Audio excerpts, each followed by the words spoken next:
할렐루야, 반갑습니다.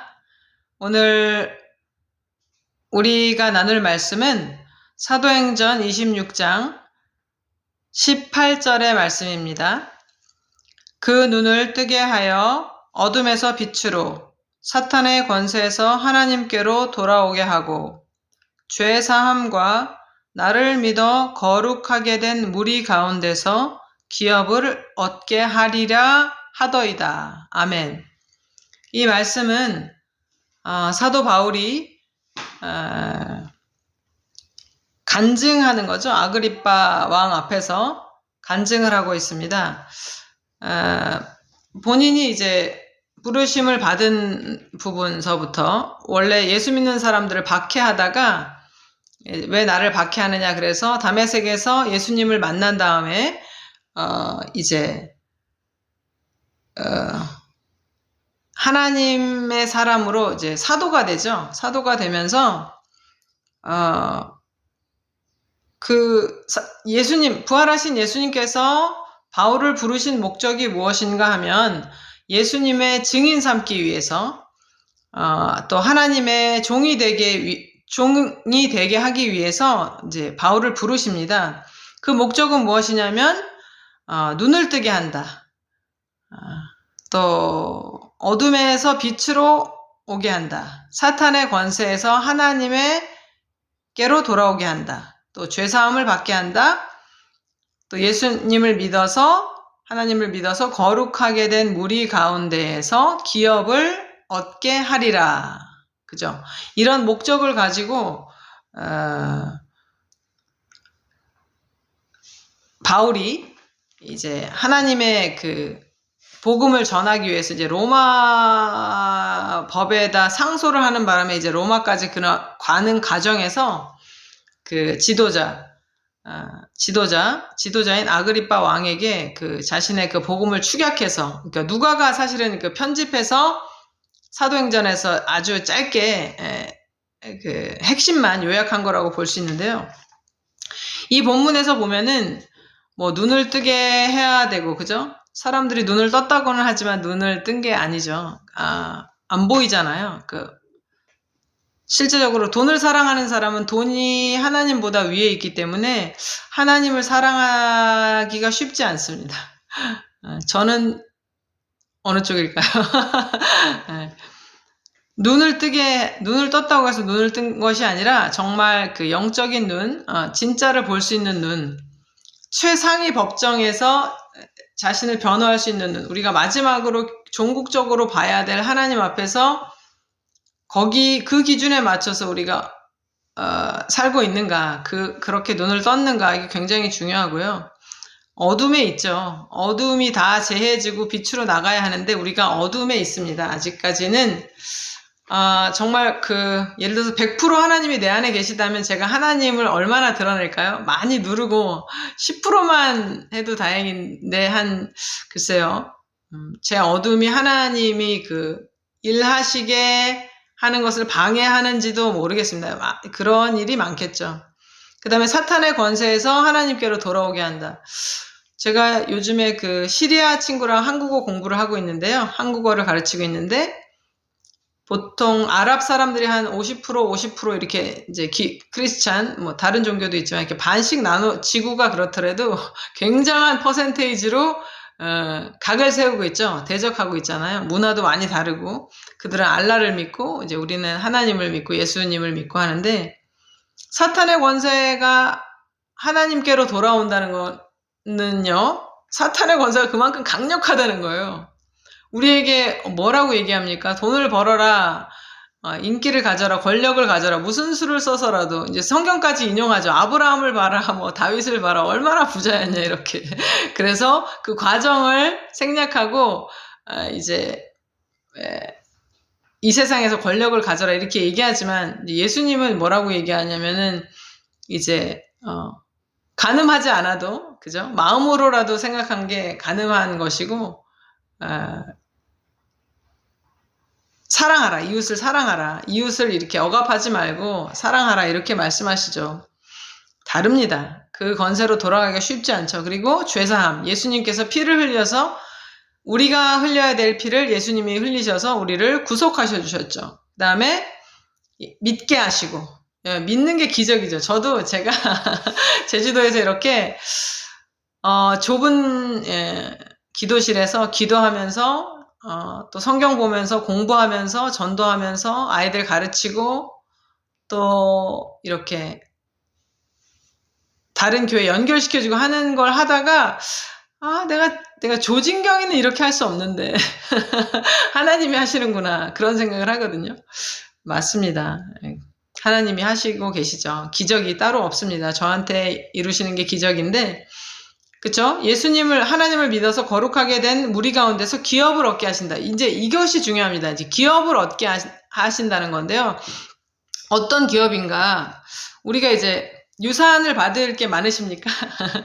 유산인데, 성경 번역 가운데 뭐 공동 번역도 있고, 뭐, 킹제임스 버전도 있는데, 거기서 보면은 기업을 상속 재산이라고 얘기하는, 그렇게 해석하는 데도 있고, 또 상속받을 유업이라고 하고, 또 몫을 나눠준다, 이렇게 얘기하거든요.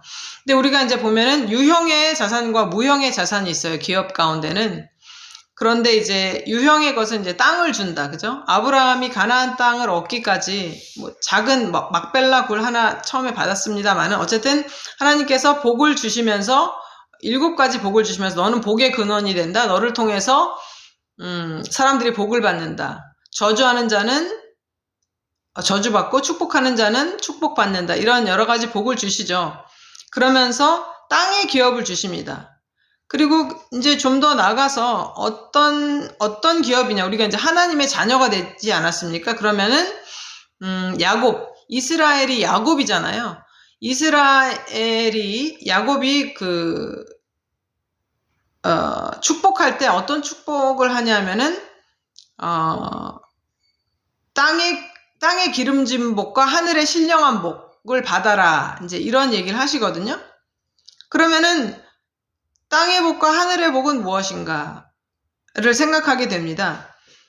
또한 이제 하나님의 자녀된 우리들은 신령한 은사를 받아야 되거든요. 신령한 은사는 뭐냐면은 무형의 것인데 그것은 마치 하늘에서 내려오는 만나와 같은 것입니다. 만나가 하늘에서 내려와서 우리에게 양식이 되신 것처럼 우리가 유형의 땅을 기업으로 받기도 하지만 이스라엘 땅을 기업으로 받기도 하지만 그 주시는 기업 가운데에서는 신령한 은사가 있다는 거죠. 신령한 은사. 이것은 무엇이냐면은 성령으로 말미암아서 우리가 신령한 반석에서 나오는 물을 마셨다는 성경 구절에서도 보면 신령한 반석은 예수 그리스도시죠. 그리고 신령한 음식 만나는 곧 하늘에서 내려온 산떡이신 예수님이시기도 합니다. 그러면 우리가 하나님께 기업을 받는다. 그래서 눈을 뜨게 하고 또 하나님께로 돌아오게 하고 어둠에서 빛으로 오게 하고 죄사함을 받게 하고 기업을 받은 이 사람은 어떻게 합니까? 또 이것을 이방인들에게 전하는 것이 우리에게 사명 같은 겁니다. 그러므로 이제 이 기업을 주시는 분이 누구신가, 어떤 걸 우리에게 주실 수 있는가를 알아야 되겠죠. 그죠? 우리가 이제 보험 계약서도 꼼꼼히 살펴보는 것처럼 내가 받을 수 있는 게 무엇인가 이제 봐야 되는데 하나님이 누구십니까? 무한한 능력을 가지셨죠. 또 경계가 없는 실체이시죠. 또한 기적의 주역이시죠. 하나님은 무한하세요. 그러면서도 창조주시고 구속주이시고 사랑하시고 엄청납니다. 그러니까 우리가 하나님의 너는 내 딸이다. I'm your father. 스타워즈에 사는 것처럼 하나님이 내 아버지.